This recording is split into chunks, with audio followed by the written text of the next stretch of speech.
जिन्हें देखकर आपकी आंखों में, शब्दों में सहानुभूति और मन के गहरे तल में डर और अपनी इस स्थिति में ना पहुंचने की प्रार्थना चलती हो। क्या ऐसे किसी की डायरी आप पढ़ना चाहेंगे? आपकी रुचि का उसमें शायद कुछ भी ना मिले। गहरी उदासीनता और अपने छोटे छोटे कामों के लिए भी दूसरों पर निर्भर जीवन में झांकने जैसा कुछ भी तो नहीं है। लेकिन फिर भी इस शरीर में एक मन है जो बिल्कुल आपके ही मन के जैसे भावनाओं का आवेग उद्वेलित करता रहता है। जीवन के कुछ दिन और सामान्य लोगों जैसा बिताने के बाद जब एक हादसा पूरी जिंदगी बदल दे, तब क्या होता है? ये मंदिरा की डायरी से कुछ पन्ने। मेरा नाम मंदिरा है। पेशे से डॉक्टर थी ना, अभी भी हूँ, लेकिन अब मेरी सेवाओं की दिशा बदल गई है।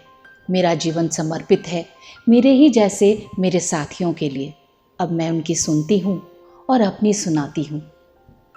अब मुझे टीवी पर अपने व्हील चेयर के साथ टॉक शो में जाने में संकोच महसूस नहीं होता। मैं अपनी रोज़मर्रा की परेशानी, उस पर काबू पाने के बेहतर तरीके और आत्मनिर्भर बनने के कौशल पर खुलकर बात करती हूँ। जीवन यदि जटिल है तो उसे सरल बनाने के प्रयास में लगे रहना ही मेरा मकसद है। अच्छी भली जिंदगी चल रही थी मेरी। पढ़ाई खत्म करके अभी कुछ ही दिन हुए प्रैक्टिस शुरू किया था। बहुत से सपने थे मेरे और अजीत के। अजीत डॉक्टर नहीं, हम एक कॉमन फ्रेंड की पार्टी में मिले थे, वहाँ दोस्त बने और जाने कब एक दूसरे के लिए बहुत ख़ास बन गए। शादी की डेट फिक्स होनी बाकी थी, लेकिन भविष्य के गर्भ में कौन सी डेट किसके साथ फिक्स है, समय आने पर ही पता चलता है। एक एक्सीडेंट और उसके बाद सारी डेट, सारी प्लानिंग्स बिल्कुल बदल गई। कल जो कुछ भी मेरा सच था, आज वो सब अतीत के साथ दफन हो गया। होश आया तो अपने ही हॉस्पिटल के एक बेड पर पड़ी थी। कमर से नीचे का हिस्सा बेकार हो गया था। मुझे कुछ भी महसूस नहीं हो रहा था। शरीर का निचला हिस्सा जितना सुन्न हुआ था, मन उतना ही चंचल हो उठा था। जो कुछ बचा है उसके खो जाने के डर से मैं मर रही थी। लेकिन उससे क्या होता है, होना वही था जो तय था। मुझसे बेहद प्यार करने वाला अजीत मुझे छोड़कर चला गया। मेरी नई शुरुआत ऐसी थी जैसे नए बच्चे के लिए नई दुनिया। वार्धक्य की चुनौती से लड़ते हुए मेरी माँ ने मुझे फिर से संभाला। मैं लाचार, बेबस, खुद एक गिलास पानी तक नहीं ले सकती थी। कब टॉयलेट जाने की ज़रूरत है ये महसूस करने की क्षमता भी मैं खो चुकी थी। हर वक्त माँ ने मुझे छोटे बच्चे की तरह संभाला। माँ ने मेरी सबसे पसंदीदा चीज़ मेरी आंखों के सामने से दूर कर दी थी। मेरी नज़रें उन्हें खोजती, लेकिन कुछ पूछ नहीं पाती थी। माँ भी समझती मैं क्या खोज रही हूँ, लेकिन वो भी अनजान बने रहने का नाटक करती। मुझे क्रेज़ था लेटेस्ट डिज़ाइन के सैंडल्स का, पर अचानक ही उनकी ज़रूरत तो बिल्कुल ख़त्म हो गई। अब सिर्फ मैं और मेरा व्हील चेयर। जीवन के बदलाव को मैंने स्वीकार किया, खुद को कठिन संघर्ष के लिए मजबूत कर लिया। और फिर वो दिन भी आया जब मेरा सबसे बड़ा सहारा मेरी माँ इस दुनिया से चली गई। माँ चली गई, लेकिन जाते जाते मुझे आत्मनिर्भर बना गई। आत्मनिर्भर सुनकर क्या सोचने लगे आप? कितना उपहासपूर्ण शब्द लगता है ना ये हम जैसे लोगों के लिए, है ना? पर यही मेरा सच है। आज मैं अपने घर में अकेली रहती हूँ, अपनी गाड़ी खुद चलाती हूँ।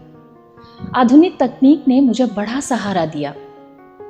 मेरे सुन्न हो चुके जीवन को फिर से स्पंदन मेरे उद्देश्य से मिला। मैंने अपनी सीमित हो चुकी डॉक्टरी क्षमता को डिसेबल्ड ट्रेनिंग प्रोग्राम से जोड़कर असीमित कर लिया था। आज मेरे साथियों के लिए मेरा जीवन प्रेरणा है। अवसाद की शून्यता से सुन्न हो चुके जीवन में आशा की किरण है। रोज ही नए साथी आते हैं, मन की कहते हैं, और मैं उनके साथ अपना दुख भूलती हूँ। मैं उन्हें दुख भुलाने में मदद करती हूँ। पर कन्फेशन करना चाहती हूँ डायरी तुम्हारे पास। मैं कुछ भूल नहीं पाई, न वो रंगीन सपनों से भरा जीवन और न ही अजीत का मुंह फेर कर चले जाना, और न ही लोगों की सहानुभूतिपूर्ण दृष्टि जो मुझे सबसे अधिक चोट पहुंचाती है। दुनिया हमें दया की दृष्टि से देखना चाहती है, लेकिन हमसे प्यार नहीं कर सकती। सभी सोचते हैं हमें प्यार से ज़्यादा दया और दूसरी चीज़ों की ज़रूरत है। मैं रोज़ रोती हूँ, खूब रोती हूँ, लेकिन सुबह फिर से मुस्कुराते हुए अपने साथियों के पास लौटती हूँ, क्योंकि मैं प्रेरणा हूँ उनकी।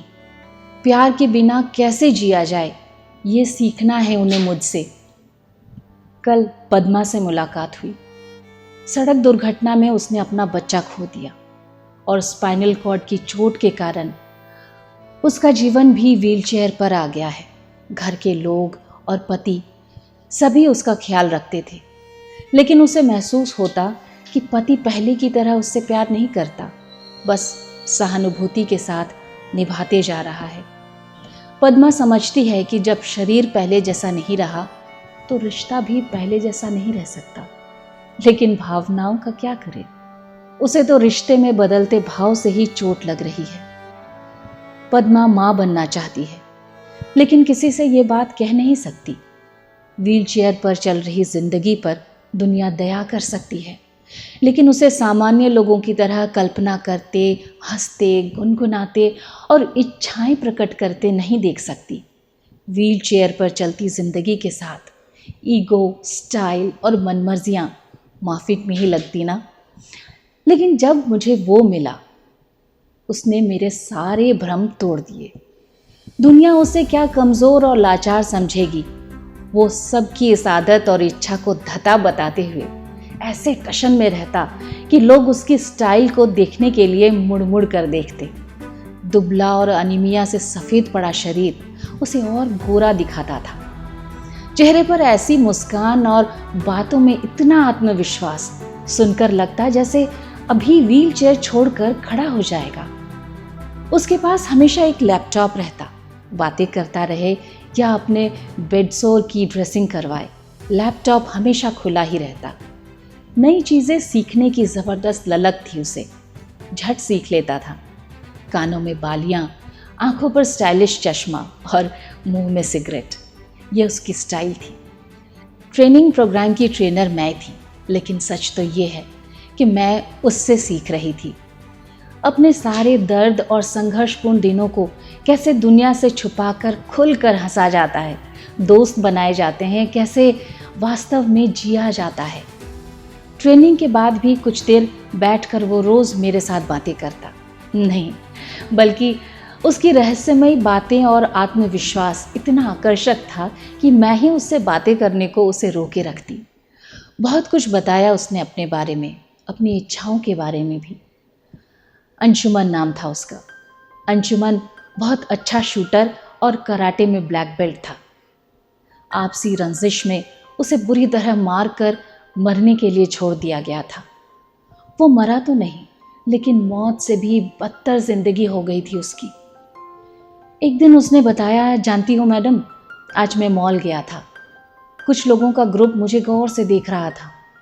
वो लोग मेरे कानों की बालियों पर बातें कर रहे थे। एक ने तो हद कर दी, अपने मोबाइल से मेरी फ़ोटो लेने की कोशिश की। मैंने देखा और उसके पास जाकर उसका मोबाइल लिया और फेंक दिया।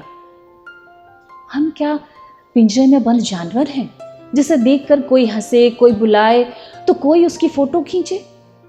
क्या कहती मैं, हम दोनों का दर्द एक सा ही है। उसके शब्दों में मानो मेरा ही दर्द टपक रहा था।